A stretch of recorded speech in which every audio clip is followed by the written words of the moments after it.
So in this video, we're going to talk about the thyroid gland. There are so many people that are walking around with a thyroid problem, but it's secondary to something else. In fact, when they take the thyroid medication, they don't really feel any better or they don't lose the weight. So the problem is associating what's really underneath the thyroid problem. You know, when you go to a doctor, they'll do a blood test and they may or may not find anything. They might not look deep enough, or even if they do find it, they'll put you on medication, but you don't always see changes. So let's talk about all the other possibilities of the actual cause of a thyroid problem. From my experience working with a lot of doctors in the field, most thyroid conditions are not primary. They're not just the primary thyroid problem, unless you've been exposed to radiation. Now the thyroid is located in the base of the neck right here, about 2.5 inches wide, and the gland controls metabolism. If there's a problem with the thyroid, and it's a low thyroid, nearly 100 enzymes inside your cells will be blocked. That's why you have problems with protein. You won't be able to absorb the proteins in the body to make hair, so your hair dries out. You start losing your hair. You get vertical ridges on your nails. You have loose skin right here and right here. You gain weight all over, not in any one location. You get cold feet. You have to wear socks to bed at night. You have problems with depression. You are tired despite how many hours of sleep that you get. Decreased libido. Digestive problems, constipation. You crave carbs, especially breads, pasta, cereal, crackers, biscuits, waffles, pancakes. Now, you could also have an adrenal body type and have similar symptoms, but what you're going to look at is what are the most associated characteristics with that body type, and then you would tend to, deal with that. Now, in no way am I diagnosing you or telling you to diagnose your own condition. That's my disclaimer, because you got to get with your doctor if you want to diagnose hypothyroidism.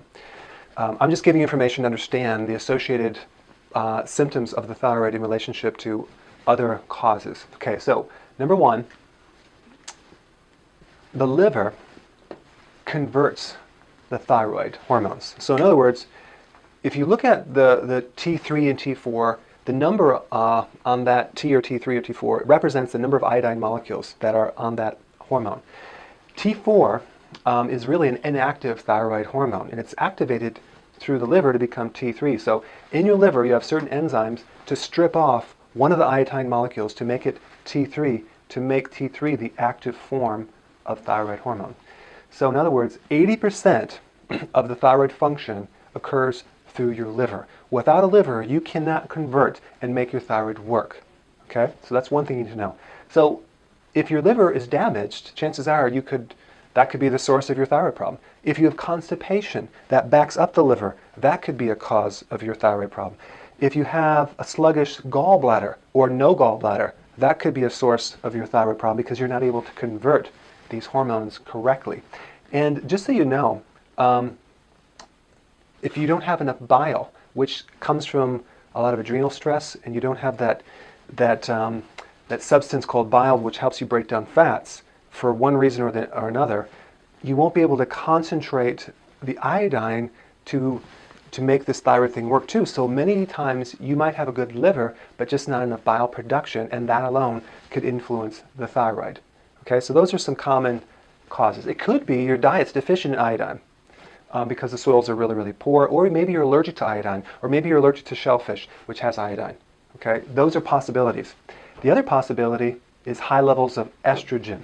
Okay, that's another common cause. Why do I know that? Because many times females, right after their pregnancy, they develop a thyroid condition because of the spike of estrogen.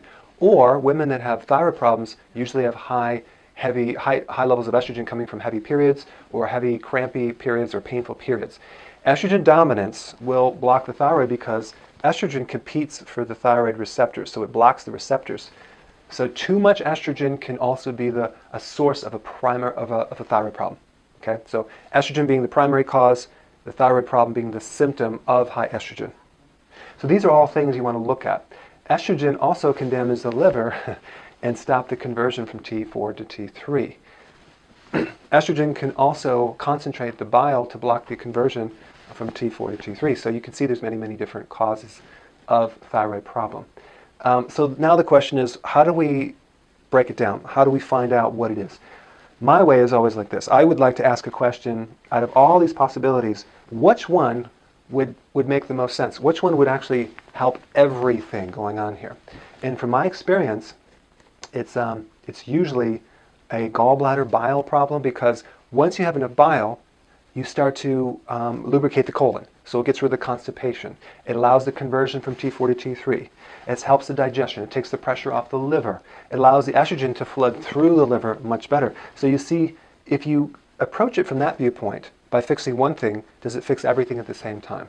Because these things are not individual problems. They're all connected. And the principle that's very true is that the underlying real cause of any of these problems is usually very obvious once you figure it out. It's nothing abstract, nothing very mysterious. So that's what you want to look for. Or let's say you say that when did this problem start? Right after a pregnancy. Well, we know then it's high estrogen levels. Okay, so anyway, that kind of gives you a deeper understanding of thyroid conditions and what maybe you should start looking at in helping yourself with the thyroid body type.